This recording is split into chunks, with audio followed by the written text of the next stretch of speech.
Justai, kodėl dabar taip ruduoja pušis? Tai šiuo momentu turime keletą priežasčių. Tai galima pradėti nuo to, kad turėjom tokią specifinę, galima sakyti, pastarųjų metų vasarą. Jinai galbūt tradicinė lietuviška, bet jau buvom pamiršę per pastarosius 3-4 metus. Tai didelis drėgmės kiekis viena pagrindinių priežasčių. Dėl to buvo geros sąlygos plisti visokiem grybeliam. Na, o rezultatus pamatėme tik dabar.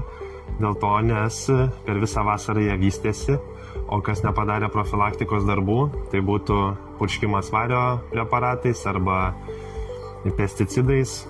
Na, bet pirmiausia, turbūt būtų užtekę vario preparatais nusipurkšti ir užsimti prevenciją, tada šitų problemų nebūtų tekę patirti. Ar galima išgelbėti tokią pušį, kuri dabar foto pavaizduota? Galima, reikia pašalinti pažeistas šakas, nes jeigu mes jas paliekame, tai liga plinta toliau ir užkrečia vis daugiau augalo. Tai aišku, priežastis gali būti kelios, dėl ko ta šaka ruduoja. Tai nebūtinai bus grybinė liga, tai gali būti ir kenkėjas. Tokiu atveju reiktų pasižiūrėti ant kitų šakelių, kurios dar tik pusėtinai pažeistos, ar tai spyglys ruduoja iš galo. Ir ar jisai šakelė pati ir spyglys įsikrenta ir nusiema lengvai. Jeigu nusiema lengvai ir yra apmiręs, tai tada kenkės. Jeigu turime tik tai lengvą parudavimą, bet toliau spyglys žalias, tai jisai dar gyvas ir jisai rodo apie tai, kad tai yra grybinė liga ir jinai veikia po truputį iš lėto.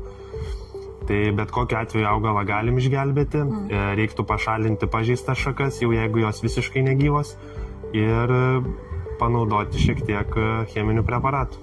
Tai va dabar ekstra pagalba, dabar rugsėjo vidurys, jau į galą, tai ką galime daryti? Iškirpti tas šakas ir purkšti.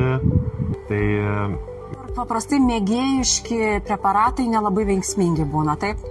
Na, jie galbūt veiksmingi, jeigu naudojami prevenciškai ir laiku, tai kaip vario turinti savo sudėtyje preparatai, bet juos reikia naudoti prevenciškai. Jie jau negydo, jie tik tai užkerta kelią prieš tai. Šiuo atveju pakankamai sunku, bet galima rasti tikrai prekybos centruose, kas šiek tiek pristabdytų tos ligos plitimą. Pilnai išgydyti pakankamai sunku su mėgėjiškais preparatais.